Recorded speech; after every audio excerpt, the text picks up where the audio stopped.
Hello everyone, I hope you all are doing good. So I would like to welcome you all again in my maths channel that is Zero Fear Maths. तो पहले वाली video के अंदर we had completed the basic introduction to the probability chapter in which we had understood some basic terms. ठीक है, क्या sample space होता है, what are the operations, और क्या होता है, and क्या होता है, ठीक है, what are the mutually exclusive events, what are exhaustive events. ये हमने कुछ एग्जांपल्स यहाँ पे देखे थे। आज हम इस वीडियो के अंदर भी जो थ्योरेटिकल कंसेप्ट्स और एक दो रह गए हैं उनको हम पूरा कंप्लीट करेंगे और फिर अगली वीडियो से हम जो भी इसके प्रॉब्लम स्टेटमेंट्स हैं फ्रॉम एक्सरसाइज 1 से लेके एंड तक हम सारे सॉल्व करेंगे। तो आज की वीडियो में हम फिर से जो भी बचे हुए थ्योरेटिकल कंसेप्ट्स हैं उनको हम समझ रहे होंगे।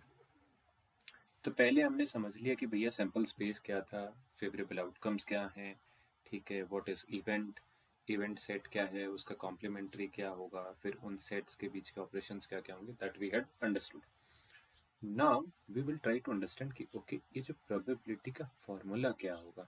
सो देखो बहुत सिंपल सी बात है, अगर आपको प्रोबेबिलिटी कैलकुलेट करनी है तो मैं आपको स्टेप्स दे देता हूँ। स्टेप 01, कुछ मत देखो, सबसे पहले you have to go for what is sample space.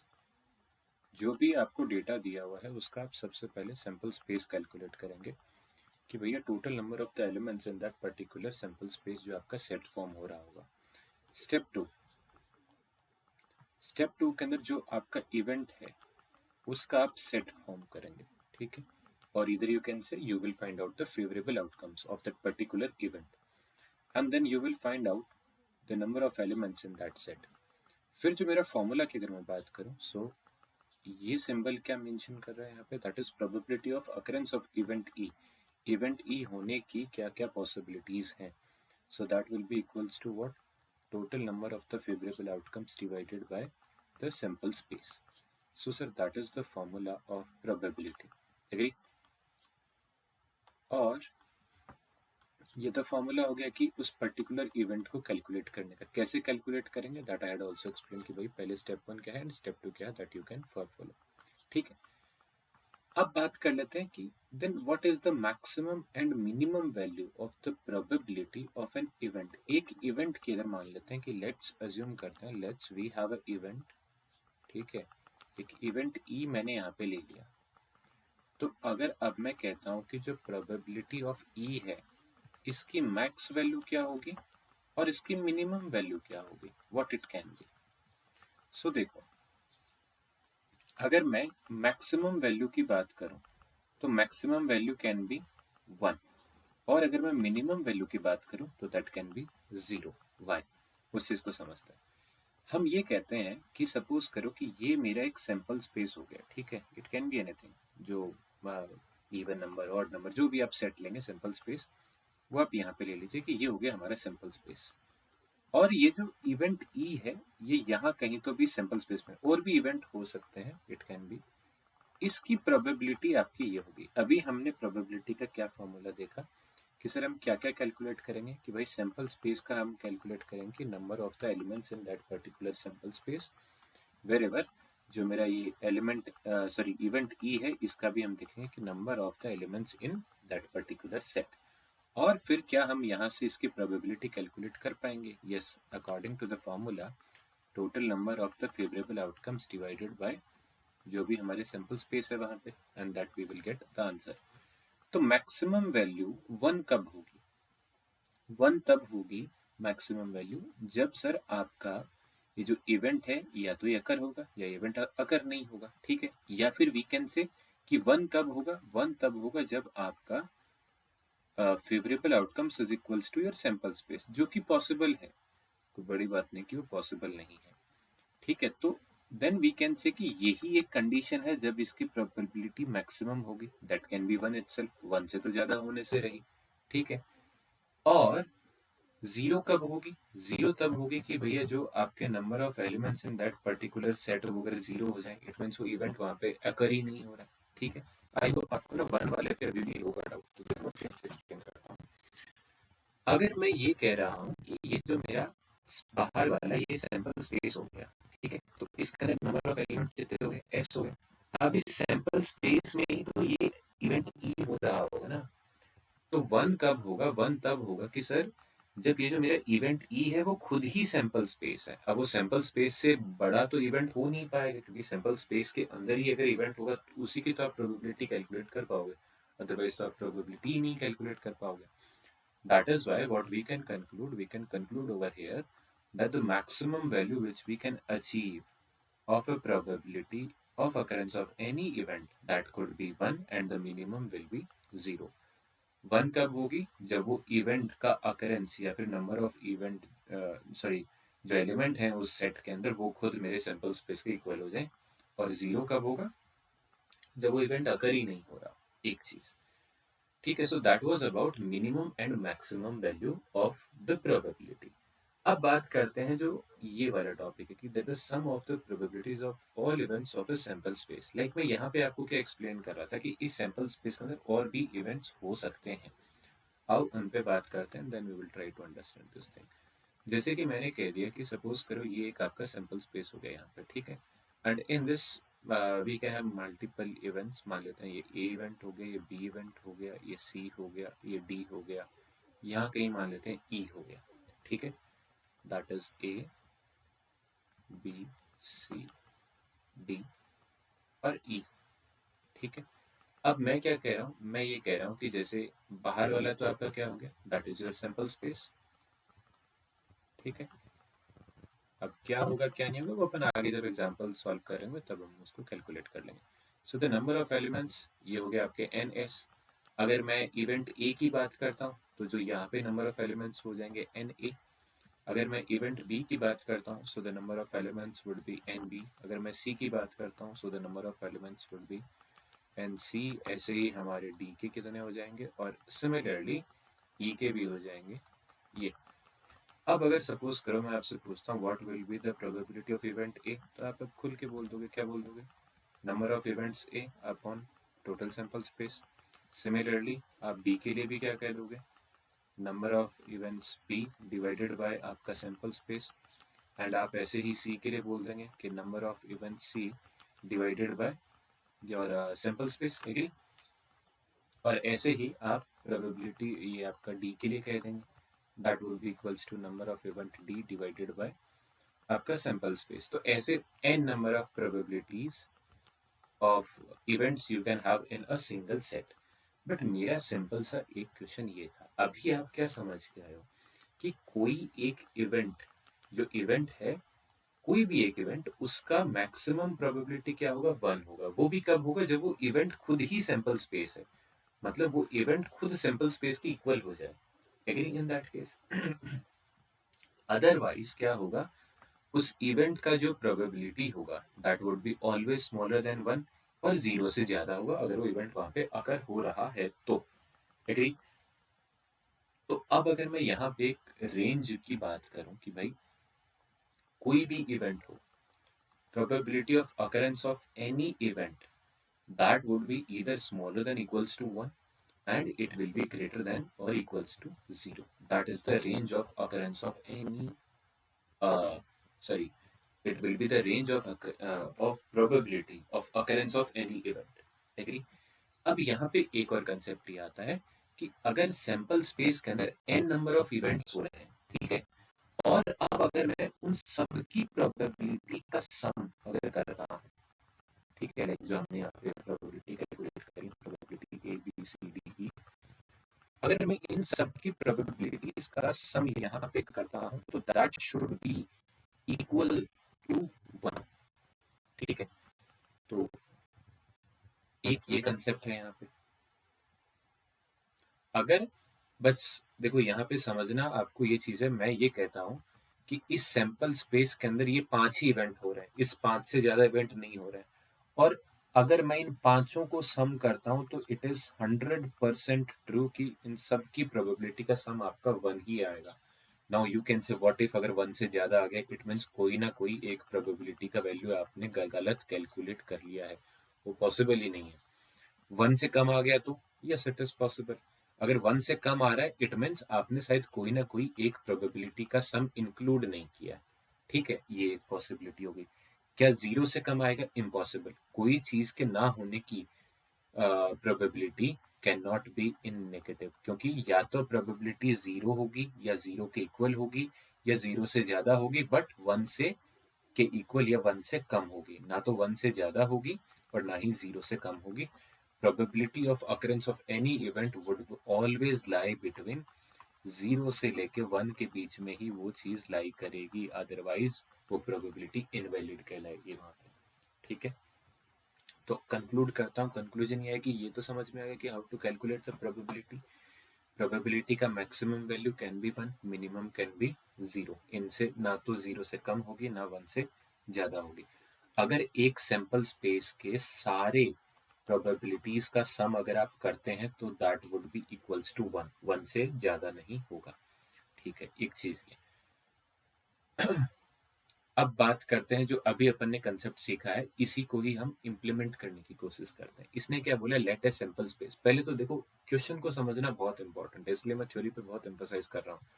इसने क्या बोला कि एक सैंपल स्पेस एस है, W1 W2 और करते करते ये इसमें 6 इवेंट है। ठीक है, कौन से इवेंट है, ये एक इवेंट हो गया, ये दूसरा है, ये तीसरा है, ये चौथा है, ये पांचवा है, ये छठा है। उसने खुद ने कह दिया कि ये हमारा एक सैंपल स्पेस है, इसके अंदर ये 6 इवेंट हो रहे हैं, 6 से ज्यादा इवेंट नहीं हो रहे।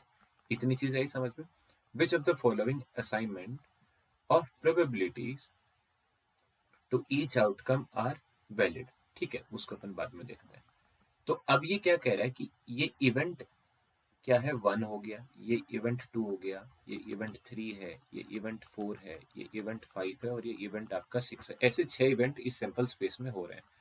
इन एक एक की प्रोबेबिलिटी ये क्या है कि that the probability of occurrence of event one, ये इवेंट टू की, ये इवेंट थ्री की, ये इवेंट फोर की, ये इवेंट फाइव की एंड ये इवेंट सी की, ऐसे इन्होंने अलग अलग हमारे पास में 5 केसेस दिए हुए। हमको ये फाइंड आउट करना है कि कौन से केस में हमारी प्रोबेबिलिटी यहाँ पे वैलिड है कि नहीं है।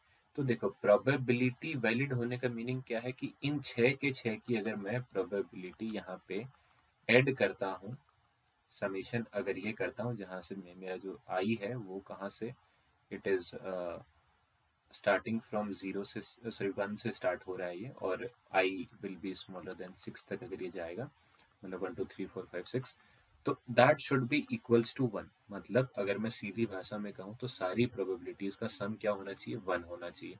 ठीक है, सिर्फ वन ही क्यों होना चाहिए, क्योंकि इसने कह दिया कि यही 6 इवेंट हो रहे हैं, इन 6 से अलावा कोई इवेंट नहीं हो रहा। It means that sum should be equals to one, ना वन से कम होना चाहिए, वन से ज्यादा भी नहीं होना चाहिए। और जो भी मेरी प्रोबेबिलिटीज यहाँ पे होंगी, मान लो कोई भी ith प्रोबेबिलिटी आप यहाँ पे लेते हो, one two three four five six, कोई सी भी प्रोबेबिलिटी लोगे, उसकी वैल्यू या तो जीरो से ज्यादा होनी चाहिए, या फिर जीरो के इक्वल होनी चाहिए, या फिर वन से कम होनी चाहिए, या फिर वन के से इक्वल होनी चाहिए। अगर इस रेंज में वैल्यू नहीं आती then it is a invalid event. तो आओ चेक करते हैं। 1/6 प्लस 1/6 प्लस 1/6, तो अगर आप इन सब का एलसीएम लोगे तो एलसीएम आ जाएगा आपका 6। जैसे एलसीएम आ गया 6 और ऊपर यहाँ पे 6 बार 1 आ जाएगा, so your answer would be equals to 6/6 which is equals to 1। हाँ तो सर पहला तो सही है, इसमें कोई दिक्कत नहीं है। सेकंड पे आते हैं। हाँ, प्रोबेबिलिटीज कैन बी जीरो, कोई दिक्कत नहीं है। इसको आप ऐड करोगे तो that is again equals to 1, no issues. देखो इसका भी आंसर आया था 1, इसका भी आंसर आ रहा है 1, कोई दिक्कत नहीं। इसमें 1/8 टू, अच्छा देखो यहाँ पे माइनस में आ गया ये वाला चीज, तो मैं अब आगे चेक ही नहीं करूंगा, क्योंकि प्रोबेबिलिटी कभी माइनस में तो कोई इवेंट का हो ही नहीं सकता। इनको देखते हैं। तो हाँ देखो यहाँ पे थोड़ा सा एलसीएम वाला गेम खेलना पड़ेगा। एलसीएम कितना आ जाएगा, 12 आ जाएगा। 1 हो गया, 1 हो गया, यहाँ पे कितना हो गया, 2 2 और 2, and here we will have what 6 6 3 जा कितना हो जाता है सर आपका, 6 3 जा आपका, अच्छा देखो अपने को आगे चेक ही नहीं करना चाहिए था। ये वाला जो प्रोबेबिलिटी है वो 1 से ज़्यादा आ रहा है, इट इज़ 1.5, तो ये वाला भी केस आपका कैंसिल हो गया।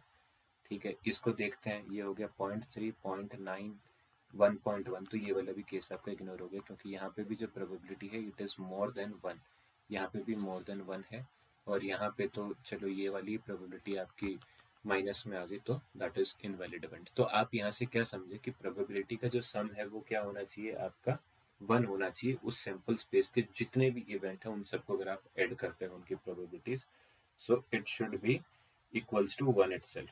एग्री? आगे आइए।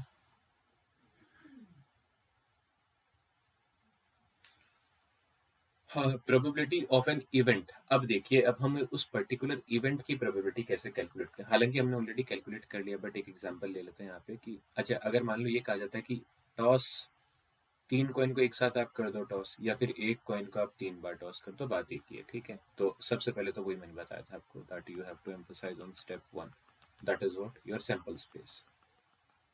ठीक है, कि आपका सैंपल स्पेस क्या है, पहले तो आपको उस पर ध्यान देना। तो अगर मैं सैंपल स्पेस की यहाँ पे बात करूंगा, so it would be equals to head head tail हो गया, ठीक है। फिर उसके बाद में हेड टेल हेड। ये तो आपको विद प्रैक्टिस करना पड़ेगा, ऐसा नहीं कि फिर अभी अपन सैंपल स्पेस पे भी बात करें कि how we can make sample space, वो कोई सेंस नहीं बनता। ये तो आप विद प्रैक्टिस करेंगे तो चीज़ें हो जाएंगी। 8 होना चाहिए, 1 2 3 4 5 6 7 8। अच्छा, ये कैसे कैलकुलेट करते हैं, इसको भी देख लेता है। Total number of element in sample space.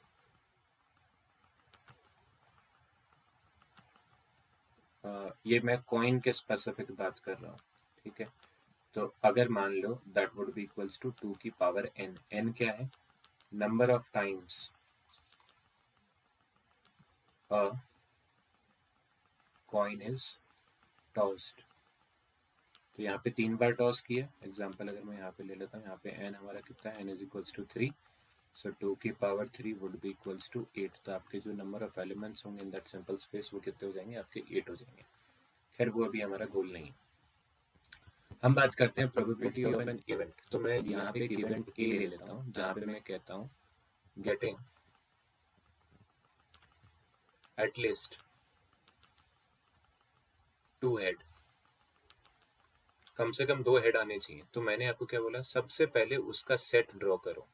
2 head, कम से कम 2 हेड आने चाहिए। ये रहा, एक ये रहा, इसमें 2 हेड आ रहे हैं, बाकियों में 2 हेड तो नहीं आ रही। सर इसमें भी 2 हेड आ रहे हैं, बट इसमें 3 हेड आ रहे हैं। अरे उससे मतलब नहीं ना, आपका टारगेट है कम से कम 2 हेड आने चाहिए। If you are having a case in which heads are more than 2, तो वो भी कंसिडर होगा, क्योंकि वहां पे उसने एटलीस्ट बोला है। So here what you will get, एक केस ये हो गया, टेल हेड हेड, और एक हेड टेल हेड। तो अब अगर मैं यहाँ पे कहता हूँ number of elements in set A, that would be equals to what, 4। और यहाँ पे कितना हो जाएगा, अगर मैं सैंपल स्पेस वाले की बात कर लेता हूँ तो वो तो 8 है, वो तो आपका चेंज होने से रहा। अब ये जो टॉपिक था अपना प्रोबेबिलिटी ऑफ एन इवेंट, तो इवेंट ए की अगर मैं यहाँ पे प्रोबेबिलिटी कैलकुलेट करने जाऊंगा तो वो तो अभी अपन ने ऊपर कैलकुलेट किया था, n A divided by n S, which would be equals to what, 4 divided by 8, which is equals to 1/2। कि अगर आप एटलीस्ट 2 हेड वाला कोई एक इवेंट उठाएंगे तो उसके अकरेंस होने की प्रोबेबिलिटी हाफ है। इट मीन्स अगर मान लो 4 इवेंट, अगर मान लो आपने कोई 4 बार चीज को चूज किया, तो देर आर पॉसिबिलिटी कि 2 टाइम्स आप वो चूज करोगे that would lie in event A, ठीक है। तो that was about the probability of event.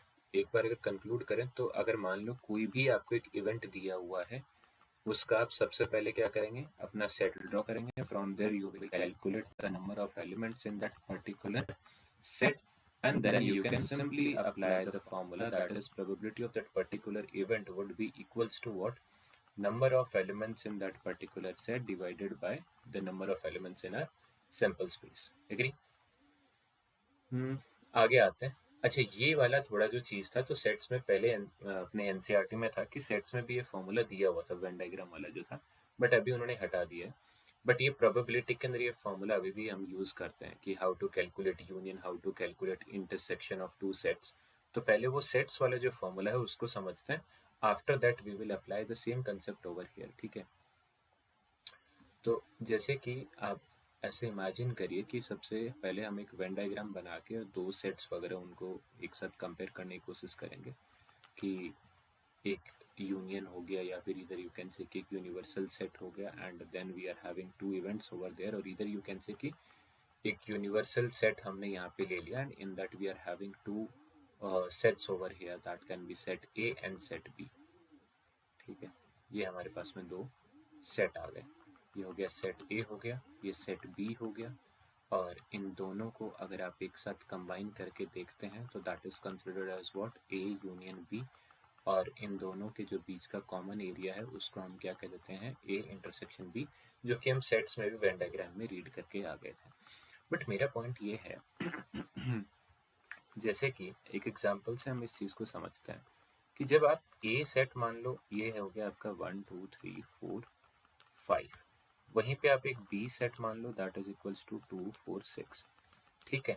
अब जब मान लो कोई आपसे ये पूछता है कि भैया ए इंटरसेक्शन बी क्या होगा, तो आप अब खुशी खुशी कह दो कि भाई इन दोनों के बीच में कॉमन क्या है, वो आपको अब आराम से मालूम पड़ गया।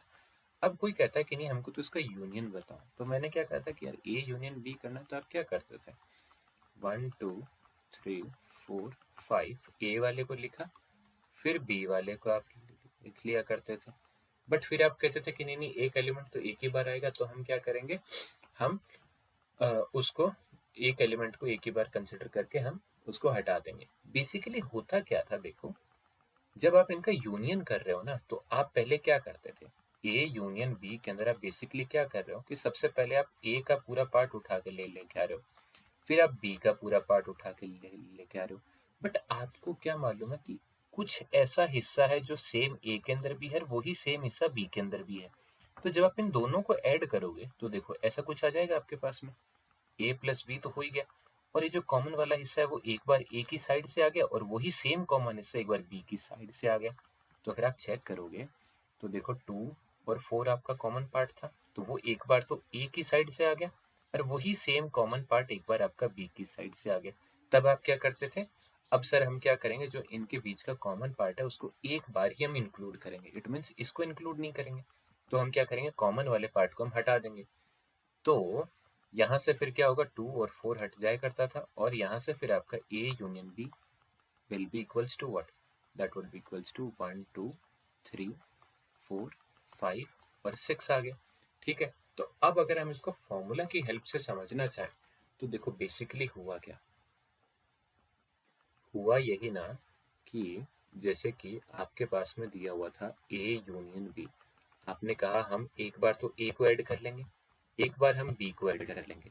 बट इस एडिशन से हुआ क्या, इस एडिशन से ये हुआ कि जो ए इंटरसेक्शन बी है, ये वाला पार्ट आपका ए के अंदर भी है और ये वाला पार्ट आपका बी के अंदर भी है, and due to addition of this thing, इसमें वो वाला जो पार्ट है वो दो बार आ चुका है यहाँ पे, लेकिन इनडायरेक्टली इन दोनों के अंदर क्या आ गया, इन दोनों के अंदर आ गया twice of A intersection B. But हमको तो एक ही बार इंक्लूड करना है ना इस वाले पार्ट को, तो हम चालाकी से क्या कर देते हैं, बस एक बार इसमें से ए इंटरसेक्शन बी को माइनस कर देते हैं। बात कर रहा हूँ। सो अगर मैं यहाँ पे फॉर्मूला की बात करूँ, so the formula is A union B is equals to what, that would be equals to A plus B minus A intersection B. ये हो गया आपका सेट्स वाला फॉर्मूला, ठीक है। अब हम इसमें एक और चीज थोड़ा सा समझने की कोशिश करते हैं, जो हम प्रोबेबिलिटी में भी सेम चीज यूज करेंगे। जैसे कि अभी हमने ए सेट ऊपर क्या लिया था, दैट वाज 1 2 3 4 5, ये हमने लिया था। बी सेट हमने यहाँ पे लिया था 2 4 और 6। तो अब आप मेरे को एक सिंपल सी चीज बताओ, number of elements in set A is equals to what, you will say 5। Number of elements in set B is equals to what, you will say 6, sorry not 6, only 3। तो यहाँ पे हमारे 3 एलिमेंट हो जाएंगे, okay. अब आइए जी हम ए union B calculate करते हैं यहाँ से, तो that would be equals to what, 1 2 3 4 5, उसमें से एडिशन करना है 2 4 6 का, और उसमें से जो इनका कॉमन पार्ट है that is equals to what, 2 4, उसको माइनस कर देंगे। So from here what we will get 1 2 3 4 5 6, ये हमारे पास में आ गया, that is what A union B. तो अब अगर आप यहाँ पे देखोगे तो बेसिकली अब अगर मैं आपसे पूछता हूँ ए यूनियन बी के नंबर ऑफ एलिमेंट्स कितने हो जाएंगे, तो आप कह दोगे 6 हो जाएंगे, ओके अंडरस्टूड। बट अगर आप इसी कैलकुलेशन को यहाँ पे पैरेलली कंसिडर करना चाहोगे, तो कैन आई से दैट कि ये हुआ क्या यहाँ पे, n of A union B is equals to what? NA plus NB minus n of A intersection C। भाई हम तो कंपेयर करने की कोशिश कर रहे हैं, तो आंसर तो हमारा क्या आना चाहिए, ये आना चाहिए 6 आना चाहिए। आइए चेक करते हैं आता है कि नहीं आता। N A was what 5, n B was what 3 और कॉमन कितना था 2। तो भैया जब आप 8 में से 2 को माइनस करोगे आंसर कितना आएगा 6। ये लो जो आपने वैसे कैलकुलेट किया था, अगर आप नंबर ऑफ एलिमेंट से कैलकुलेट करके लेके आओगे तो that is the same thing. तो देखो मैं ज़्यादा कंफ्यूज ना करके सिंपल बताता हूँ कि एक फॉर्मूला जो सेट्स वाला है वो आपका ये हो गया, A union B is equals to A plus B minus A intersection B. अगर मैं नंबर ऑफ एलिमेंट्स के टर्म्स में बात करता हूँ तो एक फॉर्मूला यहाँ से क्या हो जाएगा, number of elements in A union B would be equals to number of elements in A plus number of elements in B minus number of elements in A intersection B। एक formula ये हो गया। अब बहुत ध्यान से इस चीज को ये देखना, अगर मैं यहाँ पे कह देता हूँ कि मैं LHS और RHS में अगर मैं डिवाइड कर देता हूँ, किससे कर दूँ मैं यहाँ पे डिवाइड, सिंपल स्पेस के नंबर ऑफ एलिमेंट से। ओके तो उससे क्या हो जाएगा, A union B is equals to number of elements of A plus number of elements of B minus number of elements of A intersection B। और मैंने क्या बोला, मैंने ये कहा कि अगर मैं इसको नंबर ऑफ सैंपल स्पेस से डिवाइड कर दूँ LHS और RHS में दोनों साइड, ठीक है, तो उससे हमको क्या बेनिफिट होगा। सर अभी हम ऊपर देख के आए थे प्रोबेबिलिटी ऑफ एन इवेंट, तो ये क्या उसी का फॉर्मूला नहीं है। तो now from here we can say that यहाँ से हमारे पास में डायरेक्टली क्या जाएगी, that the probability of A union B is equals to probability of event A plus the probability of event B minus the probability of A intersection B। Agree? So that is the formula of probability of calculating something। अभी something क्या है वो मैं समझाता हूँ। मैं जब theory करा रहा था तब मैंने एंड और वाला कंसेप्ट बताया था, ठीक है। अब वो यहाँ काम में आएगा, A यूनियन B, A भी हो और B भी हो, that is what, that is A और B। ये वाला क्या है आपका एंड है, A एंड B।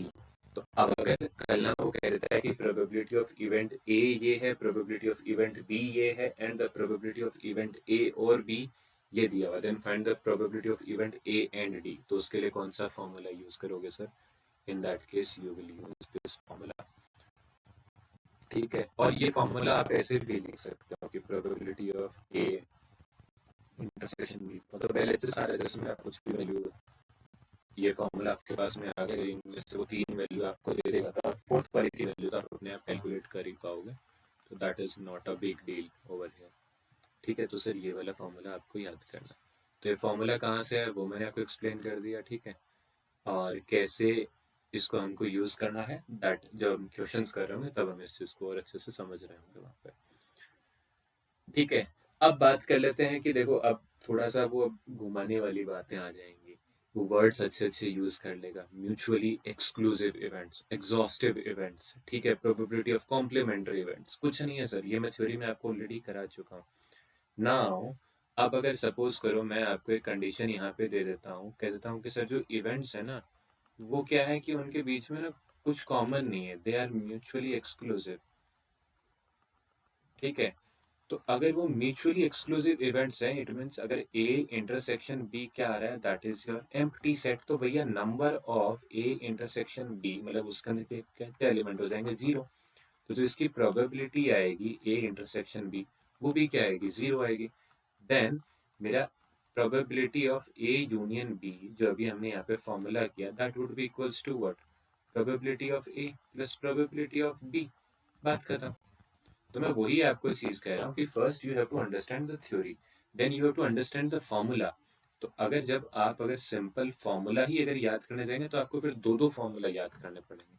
कोई कहेगा क्या कहेगा कि नहीं नहीं सर एक फॉर्मूला तो ये रहा, फिर कोई कहेगा नहीं सर जब दो इवेंट म्यूचुअली एक्सक्लूसिव है तो उसके लिए फॉर्मूला ये हो गया। No, the formula is same, few conditions जो थी वो चेंज हुई, बाकी formula is same as it is, ठीक है।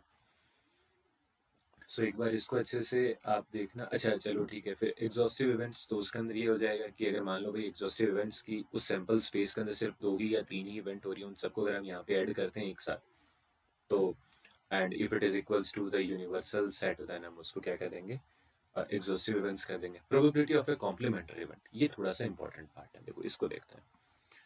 मैंने क्या कहा था, मैंने ये कहा था कि सर जैसे कि आपका probability of any event that would be equals to what, that would be equals to कि भाई उस इवेंट के अकरेंस के चांसेस डिवाइडेड बाय मेरा sample space, as simple as that, है ना। अब मैं ये कैलकुलेट करना चाहता हूँ कि वो इवेंट ना हो, दैट इज कॉम्प्लीमेंट, उस इवेंट का कॉम्प्लीमेंट, तब आप इसको कैसे कैलकुलेट करेंगे। आप सिंपल से एक चीज बताइए कि सर मान लेते हैं कि मेरे पास में ये एक ई हो गया, ये इवेंट ए हो गया, ये इवेंट बी हो गया, ये इवेंट सी हो गया, मान लेते हैं ऐसे 4-5 इवेंट हो गए।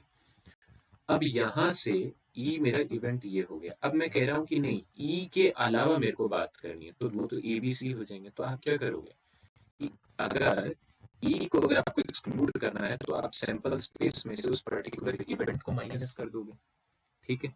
तो can we say that in that case it would be equals to what, number of sample space जो आपका है उसमें से आप ई के एलिमेंट को माइनस कर दो और बाकी आप ऐसे कैलकुलेट कर दो। अगर आप इसको फर्दर सॉल्व करोगे तो क्या हो जाता है, 1 minus probability of E divided by the probability of S. Okay sir, but ये तो हमको क्या दिया हुआ है, ये वाला जो है ये तो प्रोबेबिलिटी ऑफ इवेंट ई ही दिया हुआ है। तो कैन वी से दैट कि उस इवेंट के कॉम्प्लीमेंट का जो प्रोबेबिलिटी होगा it will be equals to 1 minus probability of that particular event itself. Formula wise तो ये वाली बात हो गई, बट अगर हमको इस चीज को अब समझना हो तो कैसे हम उस चीज को समझेंगे वो हम यहाँ पे देखते हैं।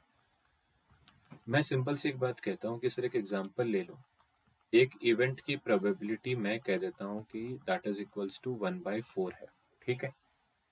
तो इसका मीनिंग क्या हुआ, इसका मीनिंग ये हुआ कि सर ये आपका सैंपल स्पेस हो गया, ठीक है, यहाँ कहीं तो भी एक इवेंट हो गया जो इसका प्रोबेबिलिटी मेरा 1/4 आ रहा है, एक्सेप्टेबल है चीज। अब इस पूरे सैंपल स्पेस की जो मैक्सिमम वैल्यू है वो कितनी है सर, दैट इज 1, वो हमेशा 1 ही होगी, 1 से ऊपर वो होगी नहीं। तो अब अगर मेरे को ये बाकी का पार्ट कैलकुलेट करना है इस इवेंट के अलावा and I know that the maximum value is 1, तो मैं क्या करूंगा, तो मैं सिंपली कहूंगा ना कि सर अगर जब आपको उस इवेंट के अलावा एरिया कैलकुलेट करना है या उस इवेंट का कॉम्प्लीमेंट की प्रोबेबिलिटी कैलकुलेट करनी है तो आप क्या करोगे, 1 में से उसकी माइनस कर दोगे probability, that is equals to LCM ले लोगे, ये आपकी प्रोबेबिलिटी हो जाएगी। तो वही तो सेम काम आपने ऊपर जो फॉर्मूला में एक्सप्लेन किया वही तो सेम चीज आप इधर कर रहे हो। तो sir that was all about the complement और the probability of a complementary event, कि जो इवेंट है पहले आप उसका कॉम्प्लीमेंट कैलकुलेट करोगे and then you can calculate the probability of that particular set. तो बात एक ही है, बस थ्योरेटिकल कंसेप्ट्स में वो चीजें अलग है। So today I can say that I had completed the theoretical portion of the probability, ठीक है, and in the coming video we will do every uh, problem statement of this uh, chapter, ठीक है। तो NCERT से हम direct questions उठाएंगे और उनको हम यहाँ पे सॉल्व कर रहे होंगे। If you have any doubt in the theoretical part please update me, comment section में आप अपडेट कर दो and I will try to explain the same thing. चलिए सर आज की वीडियो यही खत्म करते हैं एंड कल फिर हम इसका वीडियो लेकर आते हैं जहाँ पे हम इसके क्वेश्चंस को सॉल्व कर रहे होंगे।